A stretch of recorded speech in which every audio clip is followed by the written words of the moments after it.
Hello everyone, welcome to the Everyday Entrepreneur. My name's Emily Steele and this is episode 5.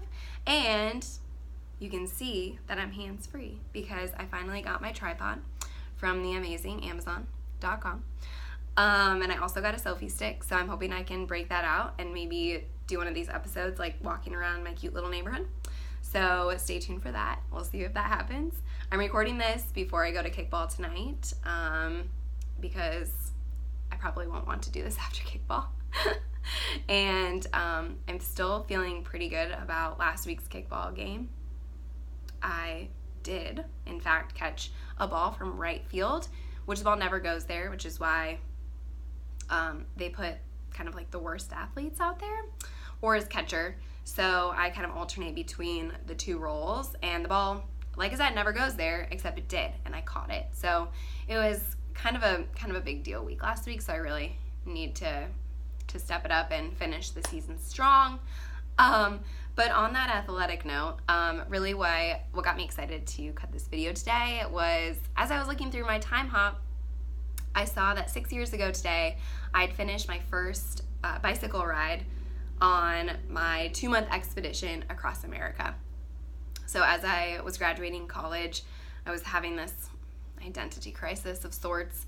Like, what do I even want to do with my life? Like, I went very generic with a marketing PR degree, knew I wanted to work with people and communications, and to use communications to better the world and to better our community. And anyway, but I didn't know what life was supposed to look like. I had a business school telling me I needed to go work for corporate America, and then I had kind of my journalism school with a lot of people doing a mishmash of things like magazines, going to Meredith Corporation, and I just felt like I didn't really know what I was supposed to do next. And I read an amazing book by Donald Miller, A Million Miles in 1,000 Years.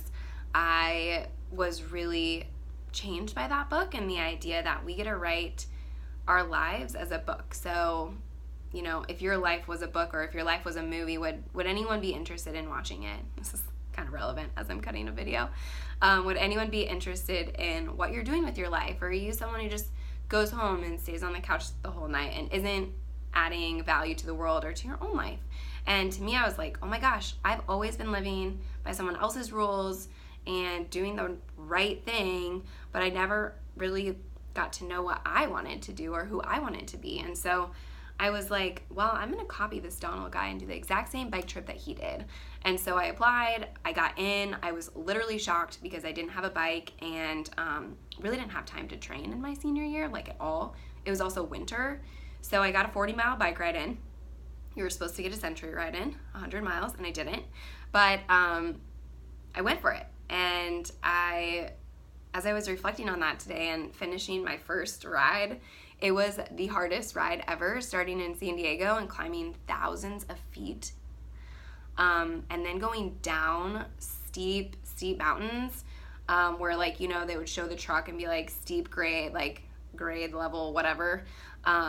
Yeah, we were going like 45 miles an hour on a bike, and the wind was just shaking us side to side. People were crying. It was terrifying. I was the slowest one up the mountain. I didn't walk it. I did pedal the whole time. But I bring that up because it was probably my biggest act of courage to date.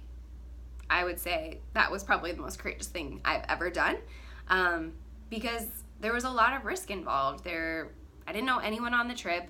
I was doing this biking thing that I was actually not really comfortable with whatsoever, and it was the hottest summer on record, I think, to date in America.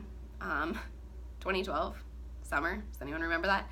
And we were doing a southern tour, so it was like Arizona through Texas. I think the furthest north we got was Nashville. We ended near Myrtle Beach.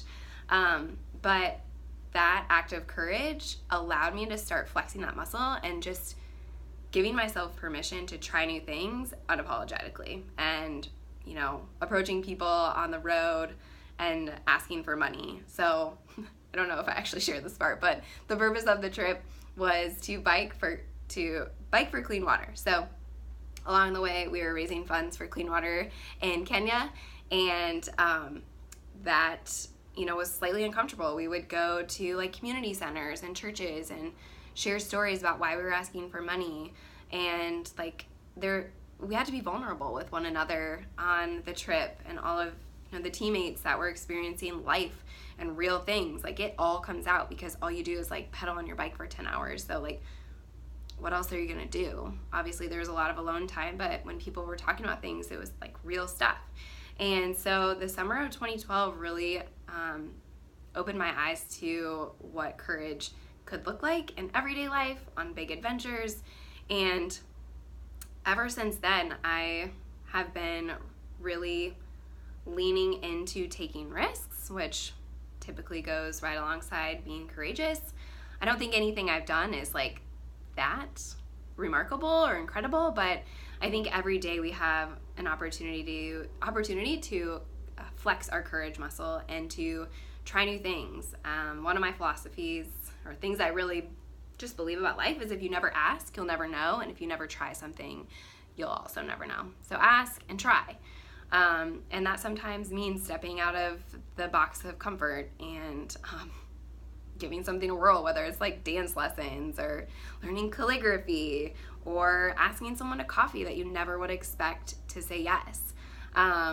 There's just a whole slew of things that do take courage in everyday life, especially if you're not used to it. So I love reflecting on that this day 6 years ago, because it so closely aligns with this risk of starting a new entrepreneurial adventure and journey, and putting myself out there in multiple conversations on social media and being proud of it, and owning what this chapter looks like, and stepping into new spaces and ideas. And so I was super excited to share this because it's a slice of my life that really made an impact. I got my bicep tattoo that, is forever reminds me to have courage and to flex this courage muscle and to live a life that's worth sharing, instead of working my entire life to get the, beautiful house on the beach, which would be nice, or like a really nice car. Like,